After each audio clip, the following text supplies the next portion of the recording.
এদিকে এবার কঠিনভাবে ফেঁসে গেলেন রাষ্ট্রপতি শিহাবুদ্দিন চুপ্পু। শেখ হাসিনা দেশ থেকে পালানোর পরেও হাজার কোটি টাকা পাচার করেছে দেশের বাইরে। যে কোনো সময় গ্রেপ্তার হতে পারেন তিনি। দর্শক, খুবই চাঞ্চল্যকর এবং গুরুত্বপূর্ণ একটি সংবাদ। আমাদের মহামান্য রাষ্ট্রপতি মোহাম্মদ শাহাবুদ্দিন চুপ্পু তার সেকেন্ড হোম রয়েছে মালয়েশিয়াতে, দুবাইয়ের রেসিডেন্সি রয়েছে এবং তৃতীয় একটি দেশের পাসপোর্ট হোল্ডার। এছাড়া দুবাইতে বিভিন্ন ব্যবসায় তার বিনিয়োগ রয়েছে। বাংলাদেশের রাষ্ট্রপতি শাহাবুদ্দিন চুপ্পুকে নিয়ে কয়েকটি কথা বলা অত্যন্ত জরুরি মনে করে আপনাদের সামনে আসা।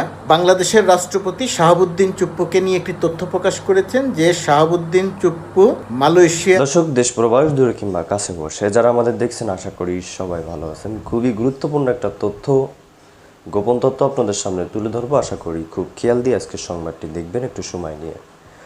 দর্শক, আওয়ামী লীগের একজন দোসর এখনও বাংলাদেশের উচ্চ পর্যায়ে কর্মরত রয়েছে। সে হচ্ছে রাষ্ট্রপতির পর্যায়ে রয়েছে। তিনি হচ্ছেন শিহাবুদ্দিন চুপ্পু সাহেব। শেখ হাসিনা পালিয়ে গেলেও তিনি কিন্তু এখনও তিনার সৎ চেয়ারে তিনি অসীন হয়ে বসে আছেন। তিনি কোনোভাবেই নড়তে নারাজ। কিন্তু তিনি নড়বেন না কেন, একটা প্রশ্ন থেকে যায়। এবার তিনাকে নড়তে হবে, কারণ বাংলাদেশ থেকে যে আস্তে আস্তে দুর্নীতি বিদায় হচ্ছে, এবার সেই দুর্নীতি করে তিনি ফেসে গেলেন। আর হয়তোবা বেশি দিন তিনার চেয়ারে তিনি থাকতে পারবেন না, তিনিও দেশে থাকতে পারবেন না। যে কোনো মামলায় তিনিও গ্রেপ্তার হতে পারেন। দর্শক, এবার দেশ থেকে টাকা পাচারের অভিযোগ উঠেছে তিনার উপরে এবং বিভিন্ন দেশে তিনার বড় বড় ফ্ল্যাটের সন্ধান মিলেছে। দর্শক, আপনি কি চান যে শিহাবুদ্দিন চুপ্পুকে জেলে ভরা হোক কিংবা তার চেয়ার থেকে তাকে পদত্যাগ করা হোক? সে যেহেতু আওয়ামী লীগের লোক, আওয়ামী লীগেরই লোক সে, আমি বলতে পারি, এবং তার সাথে আওয়ামী লীগের রক্তের সম্পর্ক আছে। তো আপনি যদি তাই চান যে সে পদত্যাগ হোক কিংবা সে গ্রেপ্তার হোক, তাহলে কমেন্টে লিখবেন। অবশ্যই আপনার মতামত খুব প্রয়োজন আমাদের, এবং আপনি যদি চান যে তার পদত্যাগের প্রয়োজন নেই, তাহলে কমেন্টে বি লিখবেন। তো দর্শক, একটা লাইক দিয়ে সম্পূর্ণ ভিডিও দেখতে থাকুন। রাষ্ট্রপতির এই সেকেন্ড হোম বা দুবাই রেসিডেন্সি থাকা উচিত কিনা, এটা একটা প্রশ্ন। এটা আত্মসম্মানের ব্যাপার। দেশের একজন রাষ্ট্রপতি, তিনি আবার সাধারণ নাগরিকের মতন অন্য দেশে তার রেসিডেন্স পারমিট থাকবে, সেকেন্ড হোম থাকবে, এটা নিঃসন্দেহে দুর্ভাগ্যজনক। জানি না ঠিক তিনি এই দুটি বাতিল করেছেন কিনা। যদি বাতিল না করে থাকেন তাহলে বলবো যে এটা মানে খুবই একটি অনৈতিক কাজ। কালবেলাতে রিপোর্টটি এসছে, সেই রিপোর্টটি জুলকারনাইনের সূত্র ধরে। সেখানে বলা হচ্ছে রাষ্ট্রপতি মোহাম্মদ শাহাবুদ্দিনের মালয়েশিয়ায় সেকেন্ড হোম এবং দুবাইয়ে রেসিডেন্সি রয়েছে বলে দাবি করেছেন যুক্তরাজ্য প্রবাসী সাংবাদিক জুলকারনাইন সায়ের। রোববার তার ভেরিফাইড ফেসবুক পেজে তথ্য প্রমাণাদি সহ একটি পোস্টে তিনি এই দাবি করেন। ফেসবুক পোস্টে তিনি লিখেছেন, বাংলাদেশের সেকেন্ড হোম রাষ্ট্রপতি।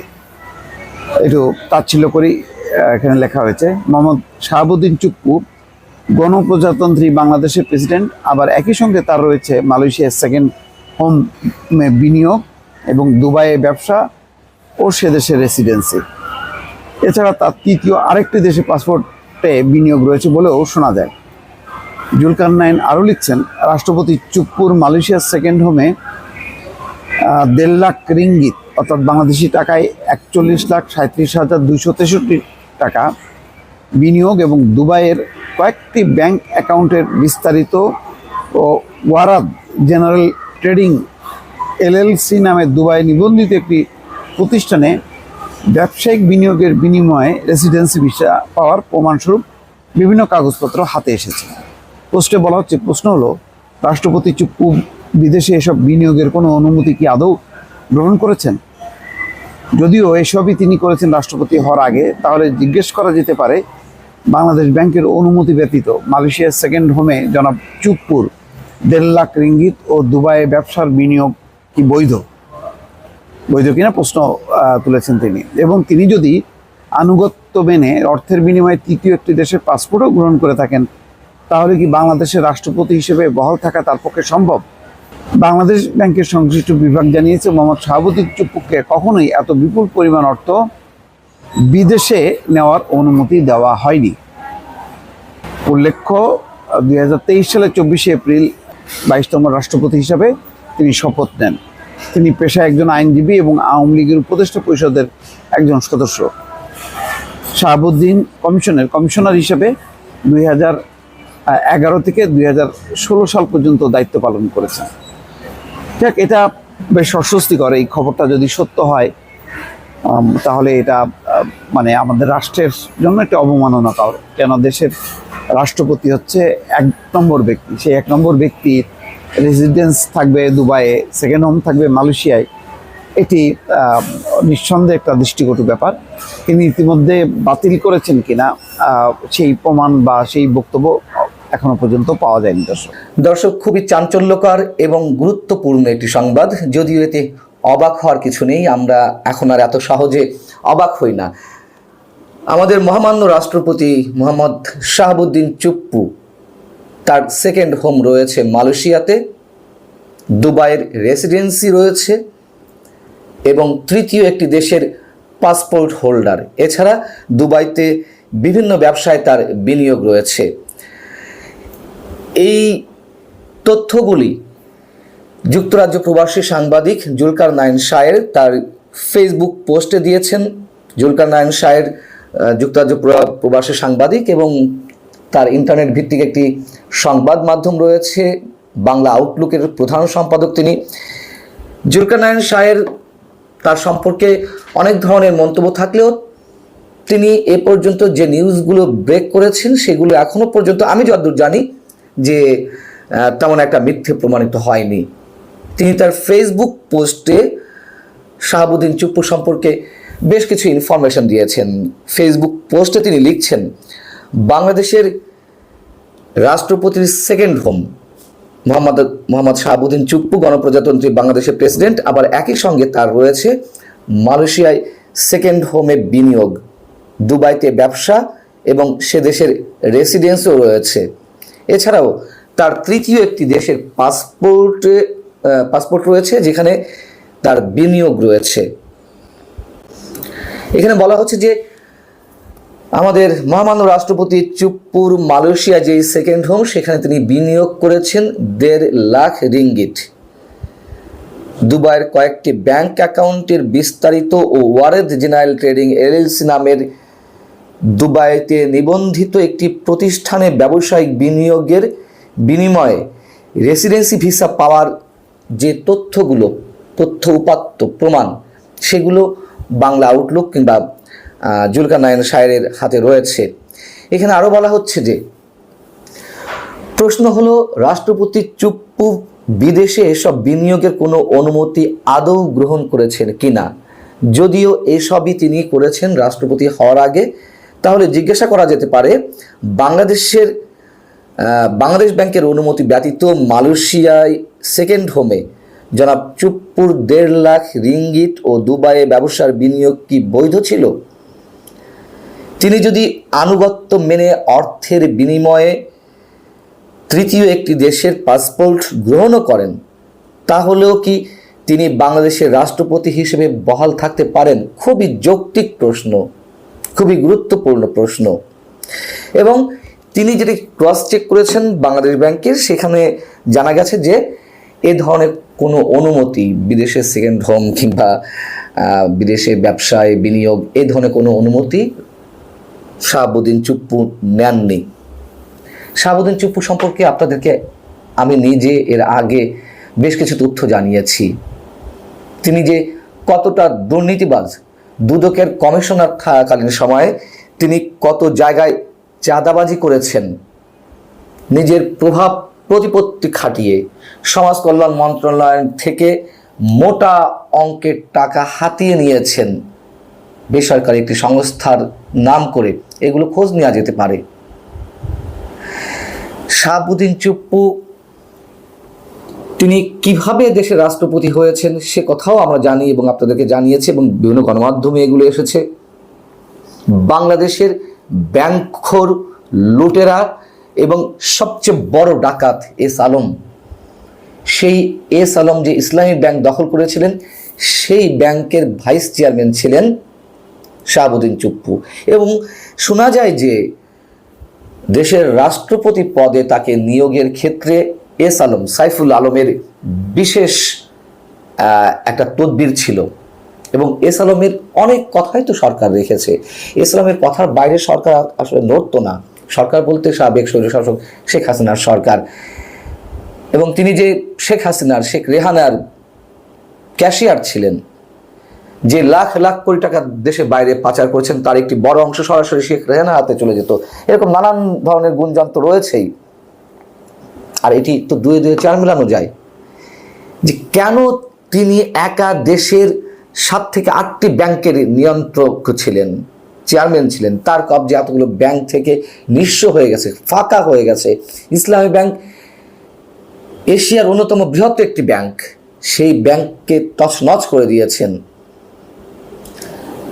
এই এস আলমের প্রতিনিধি ছিলেন মোহাম্মদ শাহাবুদ্দিন চুপ্পু, তারই একটি প্রতিষ্ঠানের, চট্টগ্রাম ভিত্তিক একটি প্রতিষ্ঠানের প্রতিনিধি ছিলেন এবং সেই প্রতিনিধি হয়ে বাংলাদেশ ব্যাংকের পরিচালক হয়েছিলেন, পরবর্তীতে ভাইস চেয়ারম্যান হন।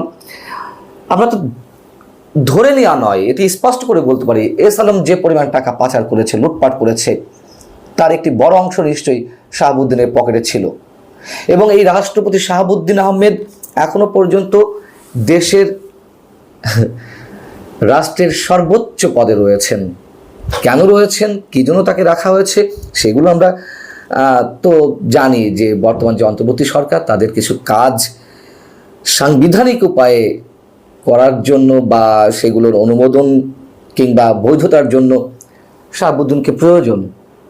এর আগে আমি বলেছি যে এই প্রয়োজনটি শেষ হলে তাকে ধাক্কা দিয়ে ফেলে দিতে 1 মিনিটও সময় লাগবে না বর্তমান সরকারের জন্য। তারপর তিনি কোথায় যাবেন সেগুলো তো আমরা জানি, কিন্তু সেগুলো পরবর্তী বা সময় সাপেক্ষ বিষয় যে আসলে কখন তাকে বিদায় করা হবে, কখন নতুন রাষ্ট্রপতি নিয়োগ করা হবে, নিয়োগ দেওয়া হবে, কিভাবে নিয়োগ দেওয়া হবে। কিন্তু জুলকারনাইন শাহের যে কথাগুলো ডিসক্লোজ করলেন, যে গুরুত্বপূর্ণ বিষয় যে একটি দেশের অন্য একটি দেশের নাগরিকত্ব কিংবা রেসিডেন্স থাকা সত্ত্বেও তিনি বাংলাদেশের রাষ্ট্রপতি থাকেন কোন আইনে, কোন বিধানে, যে তথ্যটি আমাদের সামনে এলো, যদি এগুলো সত্যই হয়ে থাকে এবং ক্রস চেক করা হয়েছে বাংলাদেশ ব্যাংকের মাধ্যমে যে বিদেশে বিনিয়োগের ক্ষেত্রে কোনো ধরনের অনুমতি তার নেওয়া হয়নি, যদিও রাষ্ট্রপতি হওয়ার আগে তার এইসব বিনিয়োগ, তারপরেও করেছেন, তো করার পরে আবার তিনি এখনো পর্যন্ত রাষ্ট্রপতি পদে বহাল আছেন। আমার কথাটি হচ্ছে যে এই ধরনের ভয়ঙ্কর কয়েকটি তথ্য প্রকাশের পর এখন তার কি হবে? বর্তমান অন্তর্বর্তীকালীন সরকার কি বিষয়টি পাশ কাটিয়ে যাবে এবং যতই খানিকটা নিয়ম বিধি মেনে অন্যান্য কাজ, সাংবিধানিক কাজগুলো করার চেষ্টা করা হোক না কেন, এই প্রশ্নগুলো তো এখন এই মুহূর্তে বাংলাদেশের প্রতিটি মানুষের মুখে মুখে ছড়িয়ে যাবে এবং এটিকে কেন্দ্র করে এর মধ্যে নানান গণমাধ্যমে তথ্য প্রকাশ করা হয়েছে। এই অবস্থায় এসে শাহাবুদ্দিন চুপ্পুর যে প্রয়োজন নেই সেটা আমরা জানি। সাবেক স্বৈরশাসকের সরকারের যে দুর্নীতিবাজ লোকজন তাদেরকে একে একে আটক করা হচ্ছে, অনেকে পালিয়ে গেছে, পালিয়ে যাওয়া নিয়ে নানান ধরনের বিতর্ক হচ্ছে, কাদের সহযোগিতা পালিয়ে গেল এবং বর্তমান প্রশাসনে যে দুর্নীতিবাজরা এখনো লুকিয়ে আছে, ঘাপটি মেরে বসে থেকে তারা আবার নানান ক্ষেত্রে ছড়ি ঘোরাচ্ছে। এই জায়গায় এসে এই অবস্থায় রাষ্ট্রপতি শাহাবুদ্দিনের বিষয়ে আসলে তড়িৎ কোনো সিদ্ধান্ত আসে কিনা সেই অপেক্ষাতেই আমরা রয়েছি। রাষ্ট্রপতি শাহাবুদ্দিন চুপ্পুর সেকেন্ড হোম নিয়ে কথা উঠেছে, পররাষ্ট্র উপদেষ্টার কাছে এ নিয়ে প্রশ্ন তোলা হয়েছে। তবে বোঝাই যাচ্ছে যে পররাষ্ট্র উপদেষ্টা ভীষণ রকমের বিব্রত এই প্রশ্নে। তিনি কিছু বক্তব্য দিয়েছেন আবার বলছেন যে এই বিষয়টি আসলে তিনি এই মুহূর্তে বিস্তারিত কোনো কথা বলতে চান না। এটা যাদের কাজ সেটা তারাই দেখুক। খবরটা হচ্ছে এইরকম যে রাষ্ট্রপতি মোহাম্মদ শাহাবুদ্দিনের মালয়েশিয়ায় সেকেন্ড হোম নিয়ে সামাজিক যোগাযোগ মাধ্যমে আলোচনা চলছে, কয়েকদিন থেকে আলোচনা চলছে।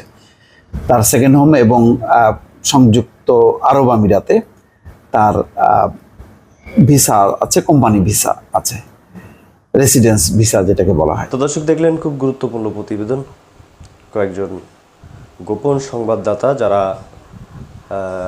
সংবাদ সোশ্যাল টিভি বা স্যাটেলাইট চ্যানেলে আসার আগেও ইন্ডিয়া খবরগুলো পত্রিকাতে দিয়ে দেয়, তেনাদের ইউটিউব চ্যানেলের মাধ্যমে দিয়ে দেয় গোপন তথ্যগুলো। তো তো দর্শক ইনাদের জন্য একটা করে লাইক চাই, যেহেতু সোশ্যাল বা স্যাটেলাইট চ্যানেল যেখানে প্রচার করতে সাহস পায় না সেগুলো কিন্তু আমরাই প্রচার করি।